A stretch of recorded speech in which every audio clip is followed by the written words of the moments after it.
Hi all, welcome to The Human and Machine, where we simplify Web3, blockchain, NFTs, and crypto. For all you gamers out there, we're going to break down the latest on what's happening with gaming and Web3 and hot trends to look out for.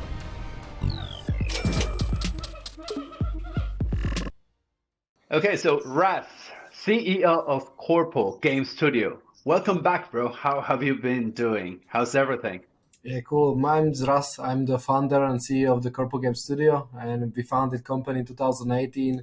Previously working on various Web2 games, and we built the QORPO to build Web3 competitive gaming and leverage it with the esports platform. So our main goal is bring really competitive games with esports platforms. So we are working on Citizen Conflict, Animate, and these two games will be live this year. Citizen Conflict is kind of Overwatch Apex on the Web3 on the blockchain, and Animate will be Pokemon style game. So collectibles, I'm pretty huge fan of the Pokemon. So this is something what we are building on, and alpha test coming out. So pretty exciting times. Great. Seems like you're always very busy. Nice having you, bro. Let's go with Aswin. Aswin, bro, you're COO of PASS3. So can you tell us a bit about yourself and what PASS3 does and what it does also for Web3? So I came from a background of gaming. Prior to this, I was actually the country manager for Tencent Games, handling Indonesia, Malaysia, and Singapore market, also Philippines. And prior to that, I was handling Monton Mobile Legends bank game, also a mobile game.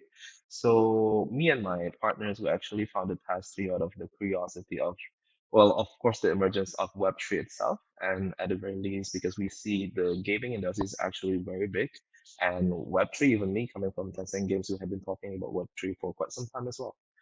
Now, on that end, we see that there is a gap in advertising, utilizing Web3 network in that sense to actually acquire new users to go to Web3, to use games based on Web3 technology. To that sense, we take the opportunity, we build Pass3 as an advertising network, actually an incentivized advertising network, where we actually reward users based on their actions. For example, they interact with advertising, for example, like, watching videos or installing certain games or joining certain communities or Discord channels or Telegram, we're gonna reward them back.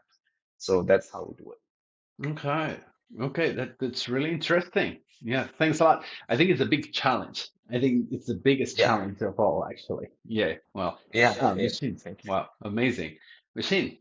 Yeah, and we also have Paulo, head of partnerships from the Harvest. So yeah, please introduce yourself and talk about what you guys do. Hey. I'll deal with it on a micro level and a macro level. On a micro level, on the Harvest, it's one of the games that we have that we're publishing.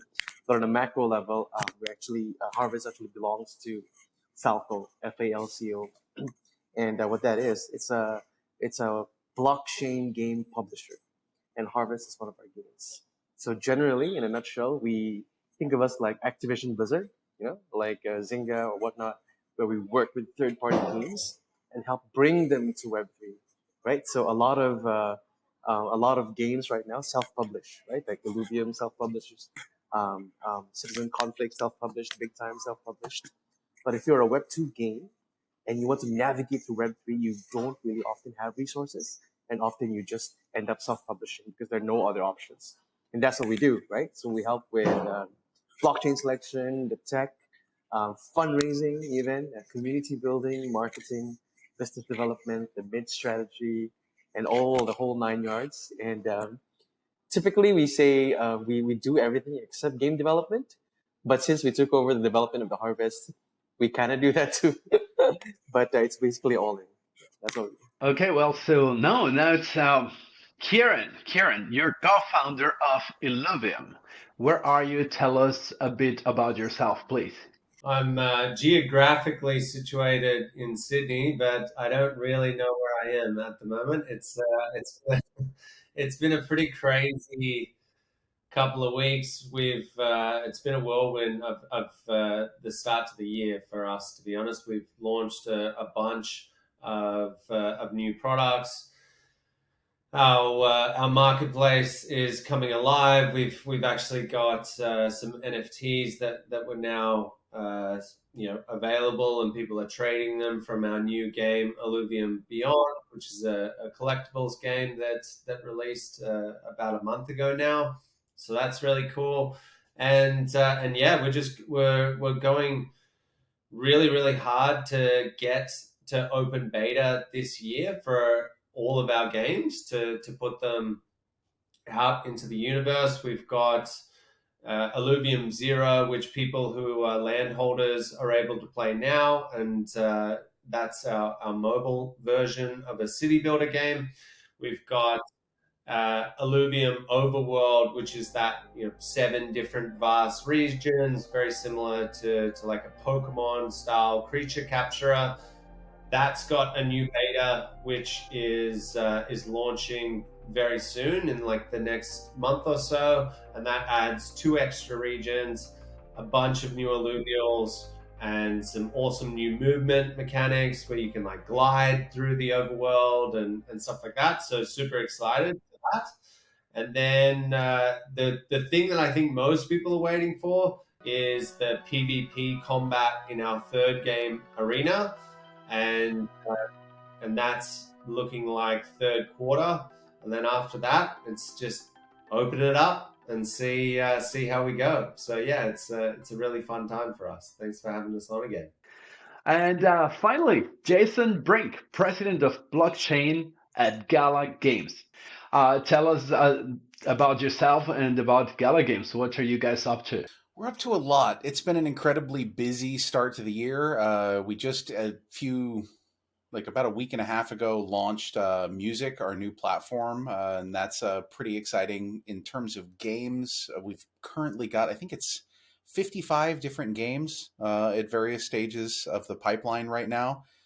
Some of the games that we've recently gone into playtest with is The Walking Dead Empires, which is absolutely fantastic, being done in partnership with AMC. We've got a Battlestar Galactica game that is going into test. It's Space 4X here. We've got Superior, which is a first-person shooter produced by Drifter, same guys that made Robo Recall, if you guys are familiar with that. Miranda's Last Expedition, which is my background. This is the one that I'm personally most excited about. We've got people playing right now on their Last Expedition nodes, which is a PvP, PvE first-person shooter extraction game where you drop onto a planet. It's absolutely AAA. It's made by the same team that did Halo Infinite and the last Call of Duty. Super, super, super fun. But we've got just an absolute ton of stuff currently on the way to market that I think that people are going to be really excited about.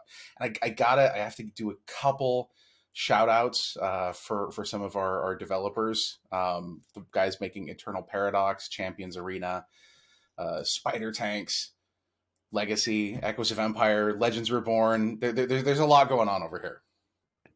Okay, I love the passion, man. I love it. Okay, so Machine. So we start with the questions, man.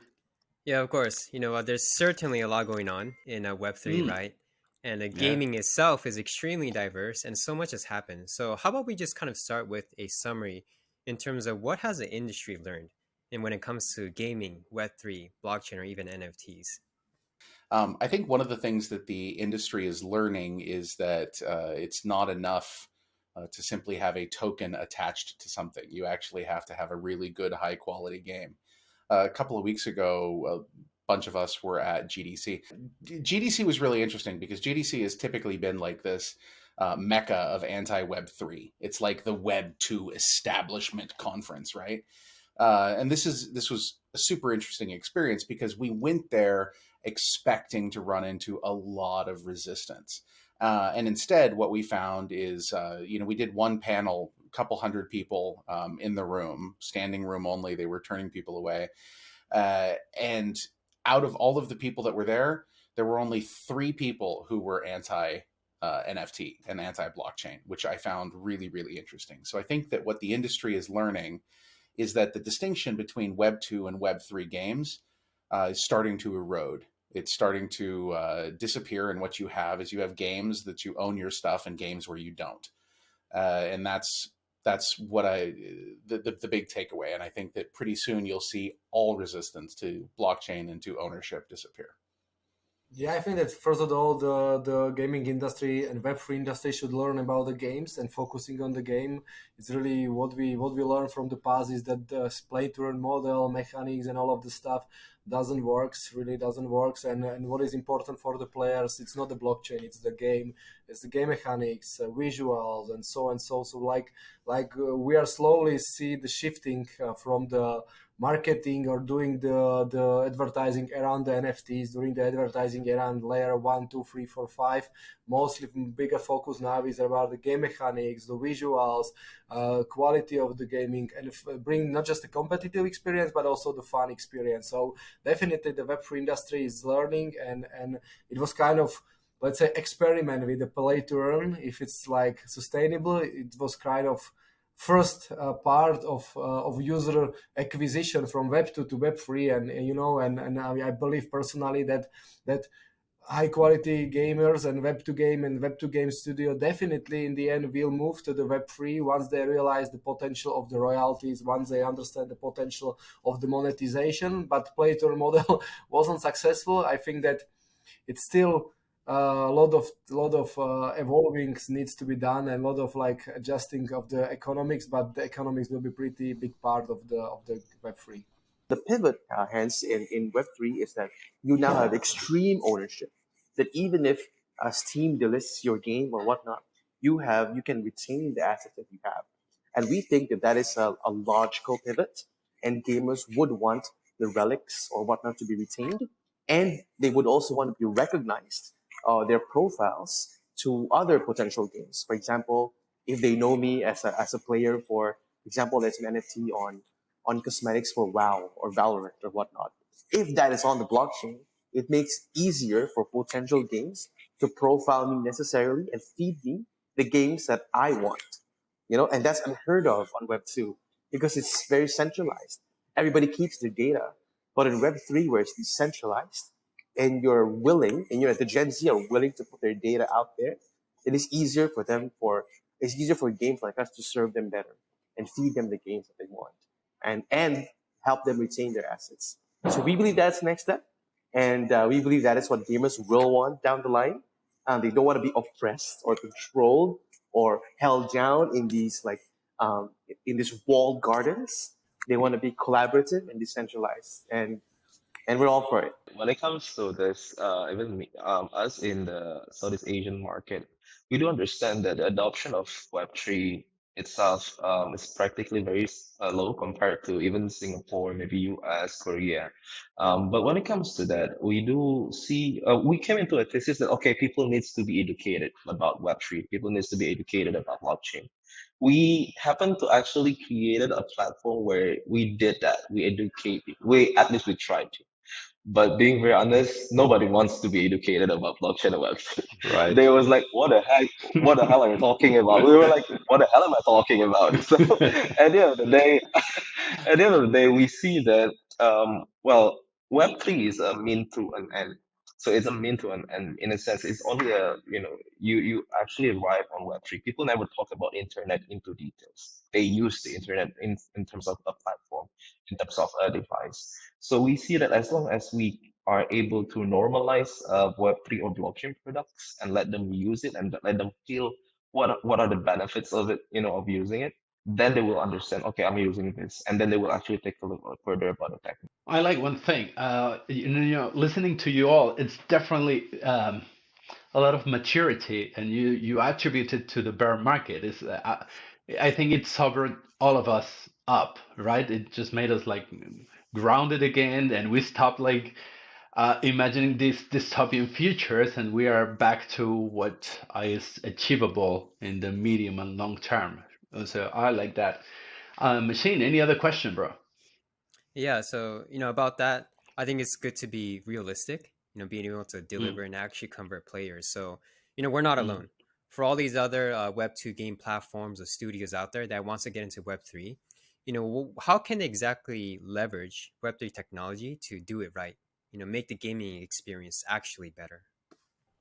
Yeah, like literally to launch the Web3 games, you don't have to be bothered, and you shouldn't focus on the tokenomics, and you shouldn't focus on the blockchain itself.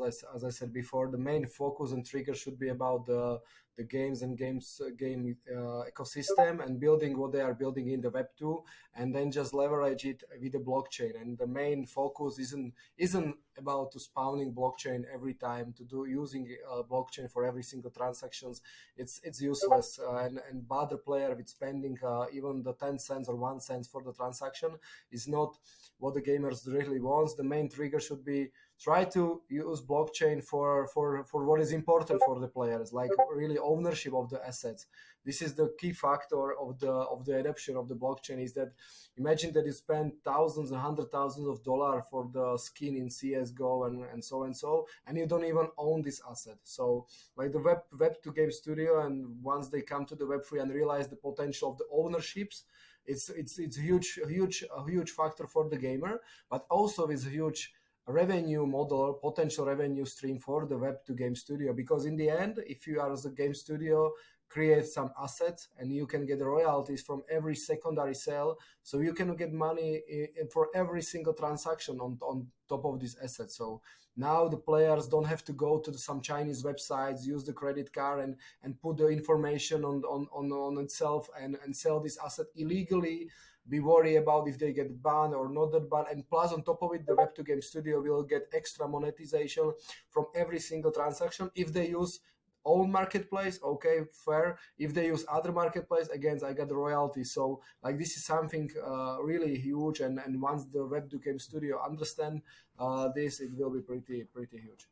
Just the power shift, being able to, what we're doing in Illuvium is building in a very decentralized way, where we literally can have our players suggest new characters, they can help balance the game, they can change our revenue models, they can change our fee structures. All of these different things are essentially in the hands of our community. And that is probably the most scary thing that a Web2 gaming studio would have to get over.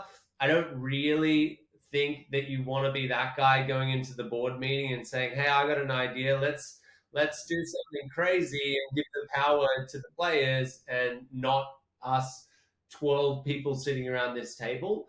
But you empower people and you give them that ability, and the roll-on effects that you get from that are incredible, right? Like the marketing alone that is inherent with that strategy of someone being able to say, hey, I'm literally affecting the course of this game. It's no longer let's sit on Reddit forums or even their internal forums and start saying, these developers have nerfed my character, I hate them, why'd you do that? If you get a problem with something that has occurred in a Web3 studio, and a game that you love and you've been putting your time and effort into, make a proposal, right? In our case, if that proposal gets approved, and all you need is majority of the other players to agree with you, and I would argue in a lot of cases, a developer will make a decision on a game and the majority of the player base don't agree with it. If that is a situation, you're going to get your way as a community, and that might seem insane to a Web2 studio, but the network effects that you get from empowering your community like that brings, I believe, so many more people into the game just purely because you feel like you're along the journey as it's being built. And that's just they're just 2 or 3 things that we've mentioned that again doesn't make these games something that we've never experienced before. It's not some just crazy new technology that makes gaming 100 times more fun or anything like that. It's just making things a little bit better, and the UX is increased, and it's a better overall experience for the gamer. And I think that's what is so powerful about having blockchain underpinning our games. So interesting. Really, it's enlightening listening to you guys. You dare to really allow things to happen, and that's a big thing as a businessman. As a businessman, usually we want to have control, right? That's the one thing we strive for. And here you guys are just saying like, okay, let's just open it, let's see what happens. And I agree with you. As scary as it sounds, it's going to just draw more and more people to an environment that feels so unrestricted, if you want to say, right? And especially in times like now, right, in the COVID times, that everything felt so tyrannic, and suddenly now feels like the power is going back to the people. So that sounds really good. Community is very powerful, and I think all these features will definitely bring in more people. But let's say short to medium term, let's now look at it from the player's perspective. Like, what kind of innovations do they actually want, like demanding right now in gaming, and maybe how can Web3 help that? I would say interoperability. That's again. Now, I'm going to say that very carefully, right? Because there's two definitions of interoperability. So the first one is what I was mentioning very early on in the podcast about people saying Ready Player One, Mario blends with Zelda and every single character in every single game. Like all of a sudden you've got, Luigi playing in COD. Like that's no, we're not there. Jason, like, oh, like, God, that hurts me. People who talk about that don't understand the realities of intellectual property law. Like they've never tangled with Disney. Like good frickin' luck putting a Star Wars character anywhere that they don't want a Star Wars character. Good luck. It's a good marketing narrative to those who don't understand things like, as Jason said, IP, just basic technology and how that interacts and connects with each other. And so I just wanted to make it abundantly clear it's not that. But what you can do inside of your own universe of games, and what we've really tried to do, is by utilizing the technology of NFTs, it allows us to build in a way that we can have an interoperable experience between our games, right? So again, I'm not even talking about us being able to, you can't take an alluvial and then put it into the Miranda's world unless we had like a bunch of different IP agreements, unless we had a bunch of different conversations where, their format of their NFTs, their artwork, like their standards, like so many different things need to align in order for that to happen. What it would probably end up being is, hey, can we use your artwork, essentially? Because without knowing what their technology stack is, it's just not going to work. But what we can control is what we're building. So when someone is in the overworld, which is one of our games, and they go and collect these alluvials, they're NFTs. So it doesn't just sit, you're not sitting inside of this gated game and your characters stay there and you can no longer use them in any other way. We say to you, you can then take that and go into our third game, which is Arena. And so that's where you're going to go and battle. And based on whatever you've collected and the deck that you've built up, you can then use them and start fighting other people in this second game. If we were to go and create a cartoon racing game, right? You would be able to take your NFT that you caught in the overworld and you could pour it in, and that would turn into a race car with whatever abilities, based on the character, and you can shoot fire at your enemies and whatever. But you would be utilizing the same asset without having to download a new game or purchase a new game, buy new assets. All of your skins and weapons and armor can be transferred across. And that type of interoperable universe is, again, I believe, a new experience for gamers that they haven't been exposed to before. And no, it's not going to make things, again, 100 times more fun, but it might augment your experience, and you might think, wow, I don't want to play that game anymore. And it's not just wasted time of me. You know, I spent 2 years collecting all of these things and I can't really do anything, and they've stopped building new maps and new versions and expansions. Now it's like, well, there's this new game. I just take that asset and I can start playing immediately. And that to me is a really cool idea, right? And so I think that for me is the kicker here in terms of you know, the innovation.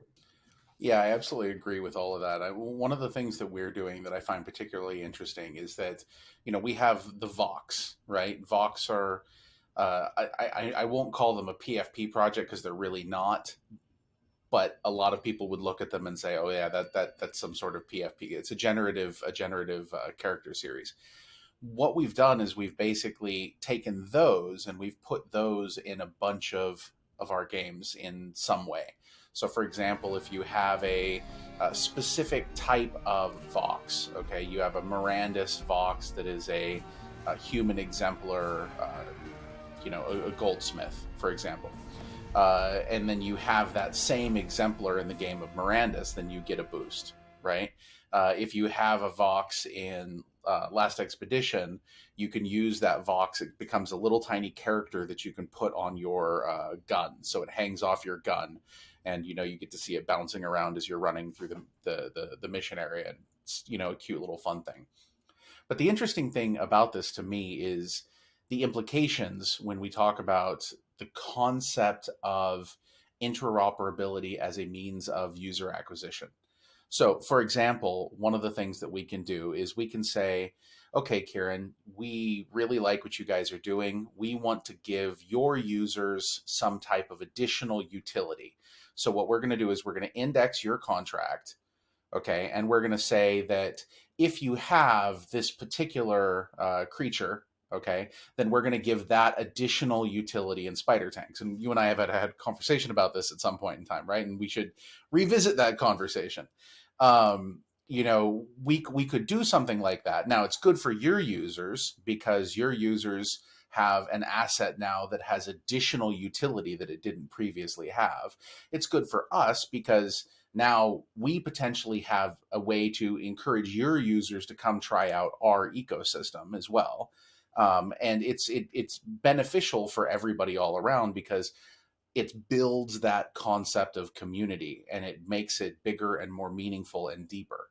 And so I think that this is something that Web 2 gamers really, really, really want, but they don't know that they want yet. And I think once they figure it out, it's going to become profoundly powerful for them because they're going to be able to realize that, you know, I have these two different games that exist as two different entire ecosystems separate from one another. And they do something nice to help one another out. And me as a player standing in the middle benefit the most. Yeah, no, that's the use of NFTs. And that's the way that we can collaborate. And I think it just brings up a thought and a point. Like Jason and I have spoken about this. There's not many of us in this space, right? And a lot of people think that the Web3 community of gaming studios are competing against each other.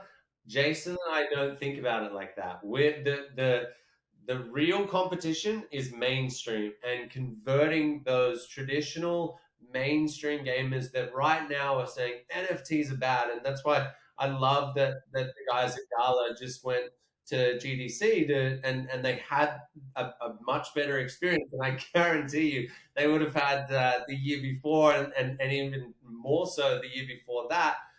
That's what we're trying to do.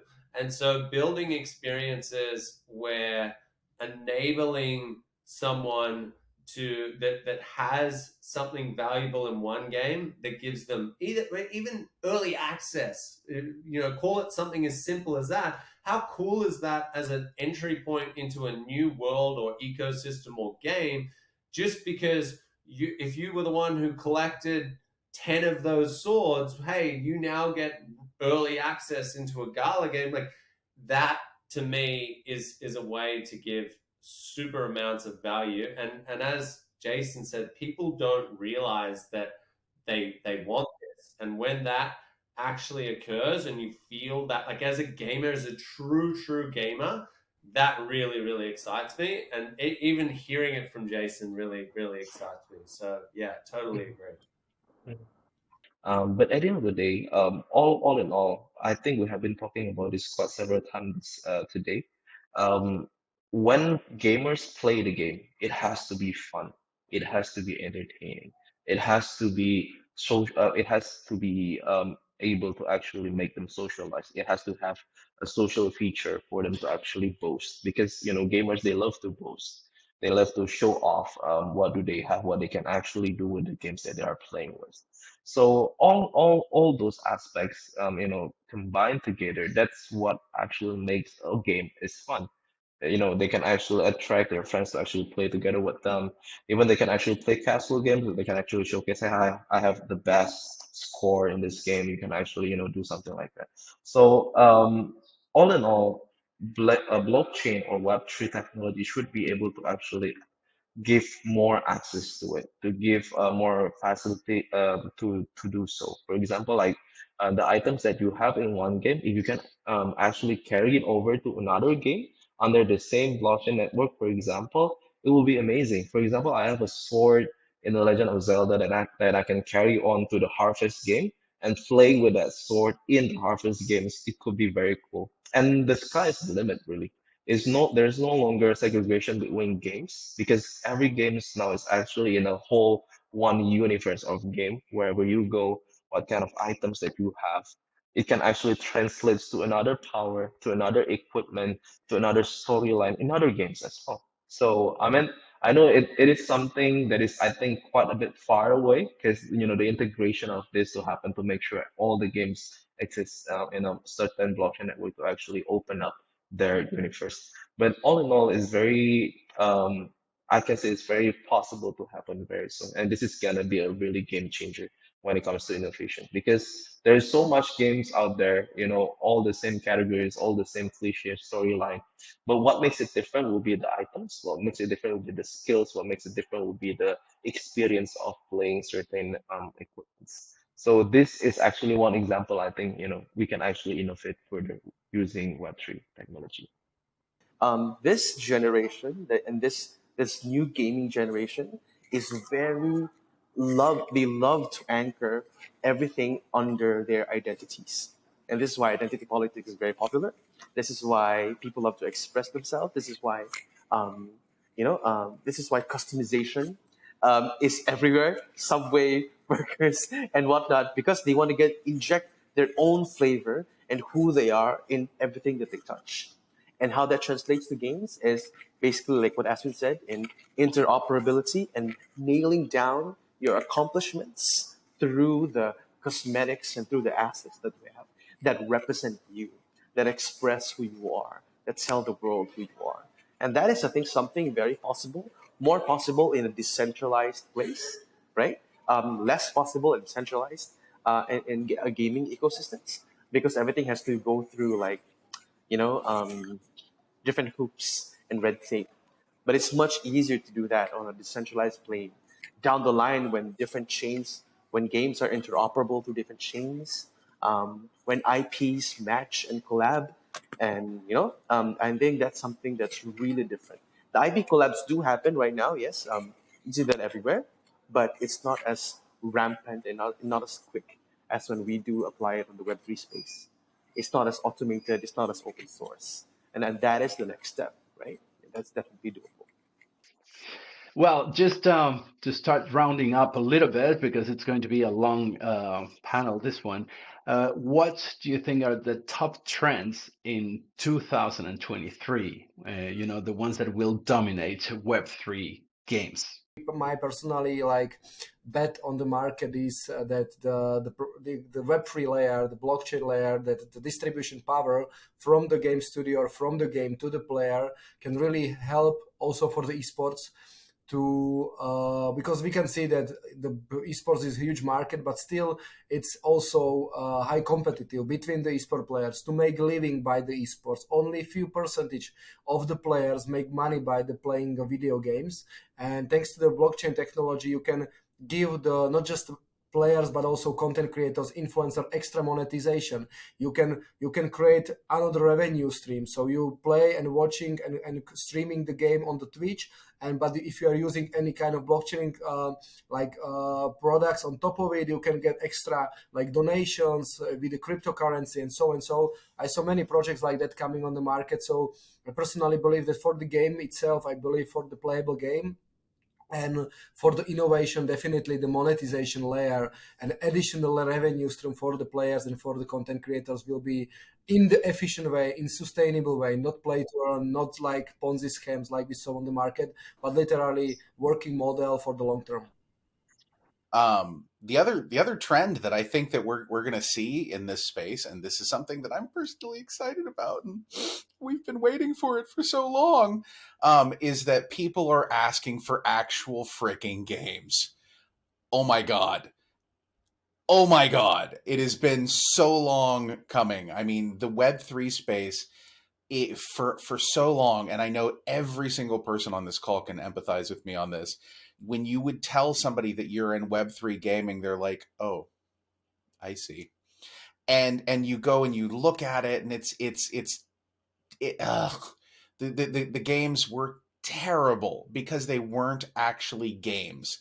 They were little tiny crappy financial simulations that somebody stuck stickers on to make them cute, or like random idle clickers. And not that there's anything wrong with idle clickers necessarily speaking, but they're not games. And that have an actual meta, that have a story, that have some substance to them. And the reason for that is that and this is I saw this for the first time the other day. Somebody announced that they were building a new Web3 game. They sent me a DM about it on Twitter. I looked at their thing. I forget what it was called, but they had a timeline of 3 years for it. And I'm like, thank God, because that's how long it takes to make an actual game. This like Web3, I vomited something out in 2 months and stuck a token to it thing. I'm so glad that we're moving away from that and into the world of real, honest to God games. And we've been here for like 3 years just making stuff in the background, and now we're getting to the point where we can finally start to ship it. And it's absolutely phenomenal to get actual players playing actual games and owning their assets and getting actual tokens. I love it. I was gonna say that's a big trend. I think we can talk about 5 or 6 of the nice to have trends that are going to emerge and whatever, but I'm just going to be frank and agree with Jason.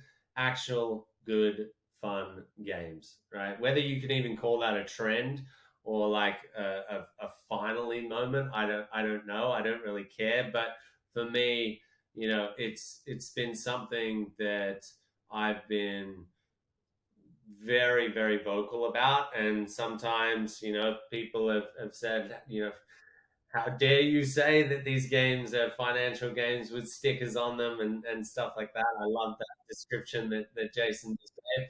But it's the reality, and I think again, going back to what I was saying earlier, we need to have realizations like this and realistic people that accept that, yeah, that narrative was BS, right? Like it just wasn't possible, and now we're going to move into, it's probably more like a late 23, more 24 type thing.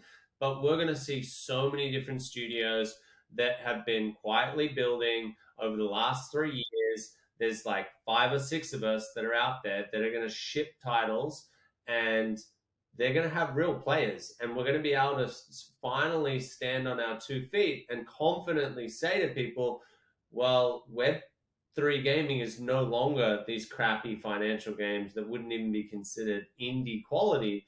They're real, true AAA games that have been developed by people with 10, 20, 30 years experience inside of mainstream gaming. It's finally going to come. And I think then we can start to shift that narrative of NFTs are bad and poison and these evil people. I think, and the thing about gamers, they know how to adopt technology quickly as long as it's good and it's better and it enhances their experience. They will forget about the last 5 years and the crap that some of these projects have been peddling and just say, holy God, the Reddit forums are going to light up and people are going to start realizing that, hey, I'm not going back, right? Like in Pokemon, I captured one of these creatures and it stays there. I don't own it. There's no marketplace. That's now dull. They're not going to say, actually, now that I own it in this type of game that's the same quality, let me just go back and not own it and keep it on their servers. And these monoliths, they just capture all of this revenue and none of it goes back to anyone in the ecosystem. I think that's just going to be a thing of the past. And I am so bloody excited about it. It's not even funny. This is a paradox for sure. As much as we want to let more people know about Web3 and blockchain products, more people are actually being afraid of it. Because the more they actually hear about Web3, the more they hear about blockchain, the more they hear about the negative side of those things. Now, those people who have heard about it are more afraid than ever to actually even jump on it, right? So, being very honest, I think it's again repeating what I actually have said before as well. The amplification that we actually have to put on on the industries to normalize all the things right now, to normalize the games that we actually produce, to normalize the application that we actually produce, to not give some sort of terms or jargons that people will not understand in the get-go. So that accessibility is what we're actually aiming to do. Even right now, we we're working together with Google as well. We're working together with several MMPs to actually make sure that we are able to help normalizing these features, these products, these namings, and making sure that we who actually understand both worlds, when these games are out there, they are launched, we can actually help them to communicate in a better way to the publishers, to the users as well, and making sure that they know exactly that the end products that they're actually using is actually beneficial for them. They do not need to know about Web3. They do not need to know about blockchain. It's actually just a technology, quote unquote, us nerds, who are actually handling it. You guys just use it and be happy with it, and that's it. I think. So the trend, I think, at one point we actually have to somehow sublime to what we are having at this point, and at the end of the day, we actually united to the people's needs, which is, not to actually understand about a new thing at this point that is actually scary, but they can actually use the product directly as well. Great, man. Great. Again, I love the passion, man. I really love it. So, I don't know, Machine, shall we start just a quick message from each one of you guys to the community? And shall we wrap it up that way? Yeah, let's do that. So I guess final Yeah? takeaways for our audience, Yeah. please share what you have on mind. Yeah, basically the upcoming Alpha Test 2.0, it's for our NFT holders and content creators. We are preparing the Web2 and Web3 games guild war. Basically, it will be champions from the Web2 space, champions with the esports Web3 space, and basically there will be two champions coming and fight against each other. We want to not just compare Web2 and Web3 games and game studio, but also Web2 and Web3 players and skills of the players. And of course, we are organized our event in Poland. We basically with our partners organizing PGA. PGA is kind of GDC of the Europe, and we want to have an official launch of the Citizen Conflict there. They will be able to stream our game. You will be able to play our game, test it, and everything. And plus, on top of it, we will be also launch our CGI trailer for Animate and announce also the upcoming development. I'd love to send over a dev build so you guys can get some people playing Last Expedition. Kieran, do you want to be next? Sure. Yeah. So as always, I love what you guys are doing here. It's an awesome platform. I know you have a really good community. So and love speaking with these guys. I've been on a few panels with them, and realists in this space are hard to come by. So it's awesome. But in terms of Illuvium, it's our year in terms of launches, right? The open world is happening. We've got a few different genres that people can play. You don't need to play all three of our games. You can just hone in on one, or you can play two, or you can do the whole experience all the way through. But the most important thing is later this year in Q4 we'll be launching. To get news of that, just head to our website. You can follow it through either Twitter or our other social channels, but or definitely join our Discord. We've got a pretty funny, laid back community, and yeah, I'm just super excited to be finally launching our games to the public and giving people the ability to catch our creatures, and yeah, see how it goes. Well, I'd just like to, give everybody a little bit of insight into some of the stuff that we have coming in the future, both in terms of some of our games that we've got creeping up on launches and play tests, as well as some of the ecosystem things. We've got our Gala V2 is going to be going live here before too terribly long. Some tremendous upgrades to our node network and our launch of our own L1, which is going to be coming up here before too terribly long. So definitely keep your eyes open for that. It's some pretty cool stuff. And in terms of the community, I invite everyone to come join our Discord at galagames.chat. We have and granted, I am extremely biased, but I honestly think we have the best Discord on the internet. I'm going to have to come hang out in the Illuvium Discord. We're going to have to go toe to toe on this one, Kieran. But I absolutely love our community, and they are incredibly active there in that Discord. So I recommend everyone come and join us to see what's going on.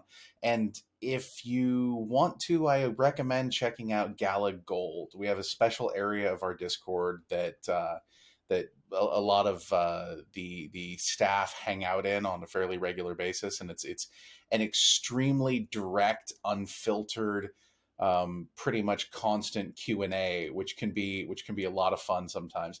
Difficult for some people, but I enjoy it. So yeah, come check out what we've got going on, and go to gala.com to see the other stuff that we've got going on. Exciting. Machine. Now, wonderful. It's really, really fun to have a conversation with visionaries in gaming. So, man, I just hope the best for everyone. That's it. Yeah. And I keep supporting and sharing with the community. Yeah. Thanks a lot, guys. Thanks so much, Pat.